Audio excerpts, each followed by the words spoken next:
Now, a while back when we did review of the Rode NTG2 shotgun mic, we had a question from one of our YouTube friends, TGI Tech Day, which was, hey, what happens if you record the Rode NTG2 into your field recorder? In my case, it's a Tascam DR-100 Mark II.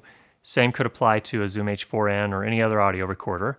And then take the signal from that audio recorder into your camera. Would it make any difference between the audio recorder and then out from the audio recorder into the camera? Well, let's check and see.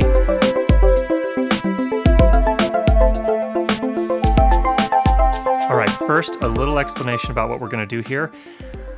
We are recording through a Rode NTG2 microphone. We've got a battery in the mic, so it's powering via that battery, not in the field recorder.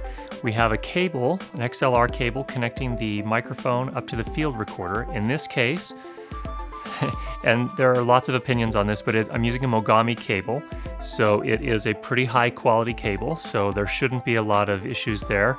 And then from the audio recorder to the camera, I bought this cable over on monoprice.com, and I'll put a link to it down in the description below.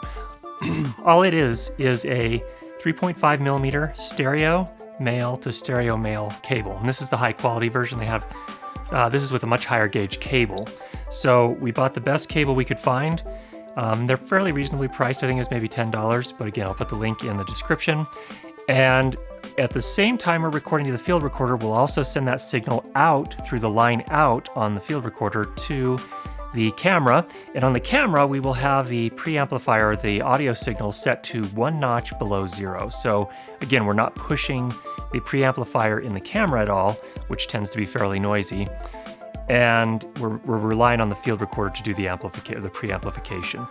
We're using a Nikon D600 in this particular case, and let's just see what the difference is. So check this out. All right, here's our test audio. In this case, again, as a review, we're recording in through the Rode NTG2, which is a shotgun mic. We are powering that with a battery inside the mic. That is connected via a mogami cable to the Tascam DR-100 Mark II field recorder. And then we have routed out of the field recorder via the line out jack through the mini stereo jack cable into the Nikon D600.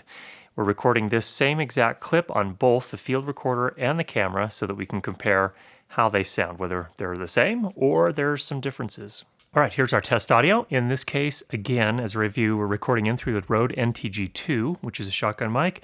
We are powering that with a battery inside the mic. That is connected via a mogami cable to the Tascam DR-100 Mark II field recorder.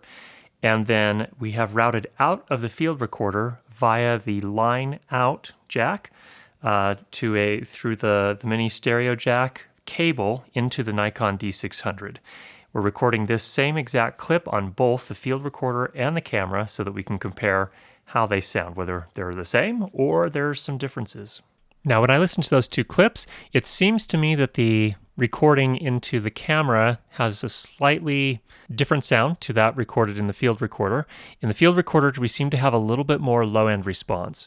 And it was very subtle, not a huge difference, but it was something that seemed like I noticed. So what I did is I brought the two clips into Adobe Audition and turned on the spectral pitch scopes. And what these tell us with the yellows and the reds is how much material there was in the various pitches within the recordings.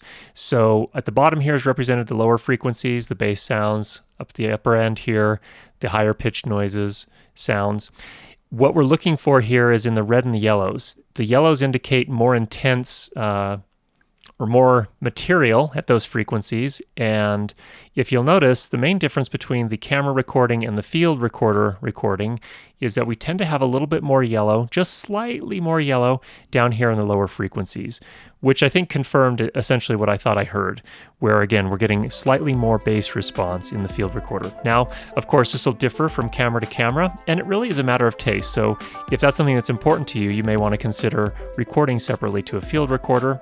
If it's not that much of a difference to you, then by all means, record directly into your camera. I hope you found that helpful. Thanks for checking out the show. If you haven't already, go ahead and subscribe and we'll get you more great videos on how to improve your lighting and your sound. Talk to you soon.